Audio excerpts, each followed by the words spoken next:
The studio was electric as the audience awaited the entrance of Meghan Markle on The Late Show with Stephen Colbert. It's advertised as an unfiltered and revealing conversation. Expectations were high. Meghan walked onto the stage to a standing ovation, dressed elegantly, smiling with a calm demeanor. Colbert, known for his sharp wit and political humor, welcomed her warmly but with a noticeable edge. From the outset, there was an underlying tension. Colbert began by congratulating Meghan on her recent advocacy work, but quickly shifted gears. Mentioning the polarizing public opinions about her role in the royal family, Meghan responded calmly, asserting her commitment to authenticity and truth. But as the segment progressed, Colbert's questions grew sharper. He brought up tabloid stories, pointedly asking if she ever manipulated the media for sympathy. The audience murmured, and Meghan's expression stiffened. She answered with grace, saying much of what had been written was false or deliberately twisted. However, the mood had begun to change, and the air grew thick with discomfort. Colbert then referenced Prince Harry's memoir and asked Meghan whether she had encouraged or influenced the more controversial sections. Meghan firmly stated that Harry's book was his own story and that he had the right to share his truth. But Colbert pressed harder, suggesting that some of the disclosures, particularly about private royal conversations, seemed to benefit. Her narrative, Meghan's patience started to visibly thin. She replied that speculation about her influence was unfair and misogynistic. Colbert, perhaps sensing the shift, attempted to inject humor, but the joke fell flat. The tension was unmistakable now. Meghan tried to redirect the conversation to her current projects, including mental health awareness and women's empowerment initiatives. But Colbert circled back again to the Oprah interview, questioning the timing and motives behind it. Meghan's tone grew firmer. "You know," she said, "it's exhausting to constantly have to explain my humanity." A scattered applause followed, but Colbert's expression remained critical. It was clear that the tone of the interview had taken a hard turn. The next moment sparked a wave of reactions that would dominate social media for days. Colbert leaned forward and, in a noticeably sharper tone, asked Meghan if she regretted the damage her actions may have done to the royal institution. "Do you think stepping back hurt more people than it helped?" he asked. Meghan paused. Her response was slow, deliberate. "What hurt people," she said, "was the silence around the harm being done to me and my family. If speaking up causes discomfort, then maybe that discomfort is necessary." The crowd reacted with mixed gasps and claps, but Colbert didn't let up. He pointed out that public opinion polls in the UK still showed significant distrust toward her. Meghan countered that public opinion often follows media framing and not lived reality. Then she added, "I didn't come here to be tried again by headlines." That statement drew louder applause, but also a visible sigh from Colbert, who looked toward his producers off camera, as if questioning how much further they should push this. What followed next was the turning point. Colbert, in an unexpected pivot, began quoting excerpts from old leaked royal staff communications that allegedly painted Meghan in a negative light behind the scenes. He asked whether she had ever raised her voice at staff or demanded preferential treatment, echoing claims made anonymously years ago. Meghan's demeanor changed entirely. She leaned back, her smile gone, eyes narrowed in disbelief. "You're seriously quoting anonymous sources as fact on national television?" she asked.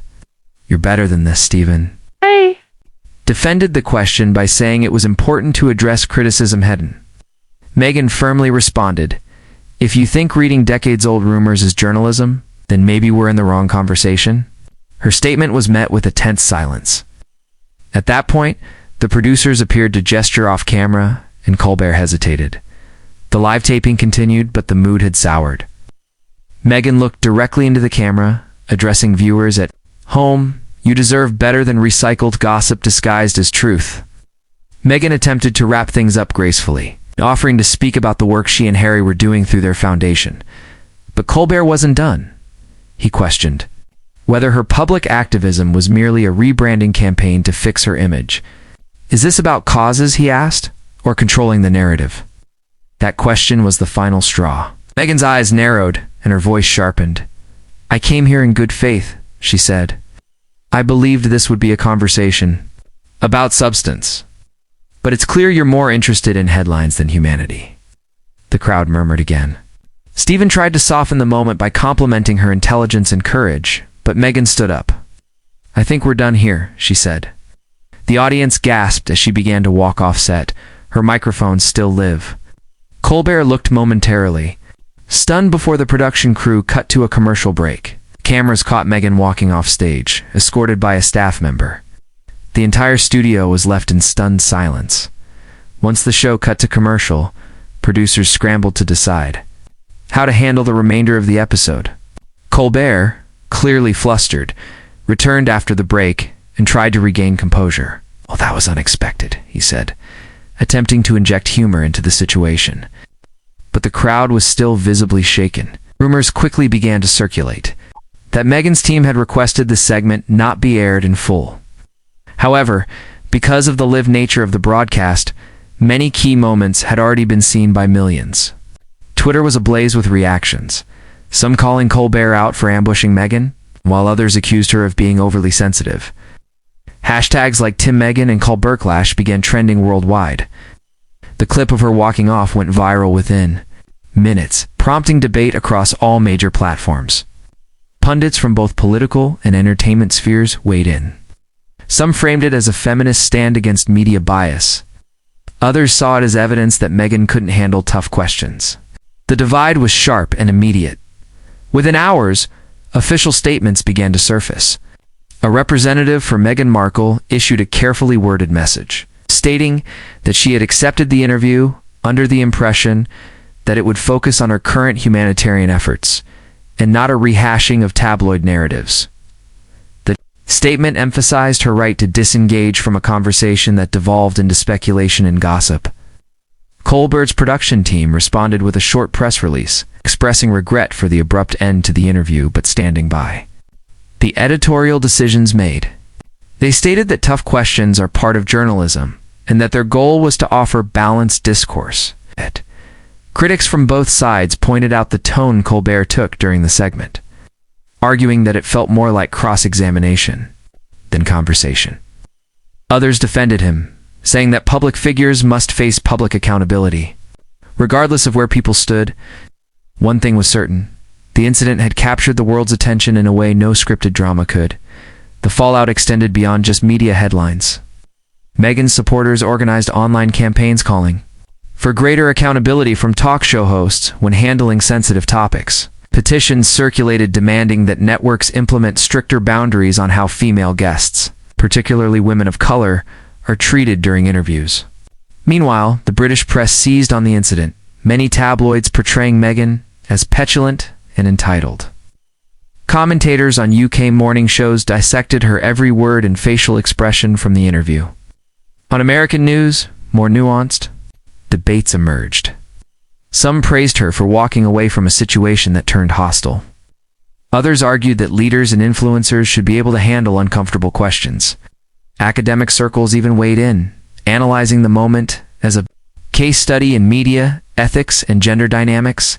For Meghan, the incident appeared to mark yet another chapter in a long-running saga about control, narrative, and the price of stepping outside royal expectations. Days after the walk-off, Meghan appeared in a pre-recorded interview with a respected journalist known for empathetic, long-form storytelling. She calmly recounted her experience on Colbert's show, explaining that she had no regrets about walking out. "There comes a time when dignity matters more than airtime," she said. Her tone was even, her posture firm. She reiterated that her focus remained on advocacy, particularly for women's health, code racial equity, and veteran support through her and Harry's foundation. When asked about the reaction from viewers, Meghan said she was humbled by the support and unfazed by the criticism. She added, "My story is mine to tell, not anyone else's to dissect without context." That interview helped reshape the narrative, offering her a platform to clarify her side without interruption. It also allowed the public to see her not as a royal or a celebrity, but as a woman navigating an unusually public life. Supporters felt vindicated, while critics remained unconvinced. Stephen Colbert addressed the controversy again on his next episode, this time with a more reflective tone. He acknowledged that the interview didn't go as planned, and admitted that perhaps his line of questioning had crossed into needlessly confrontational territory. "We aim to have honest conversations, not cage matches," he said. Some viewers appreciated the admission, while others felt it was too little, too late. In the days that followed, multiple think pieces were published exploring T.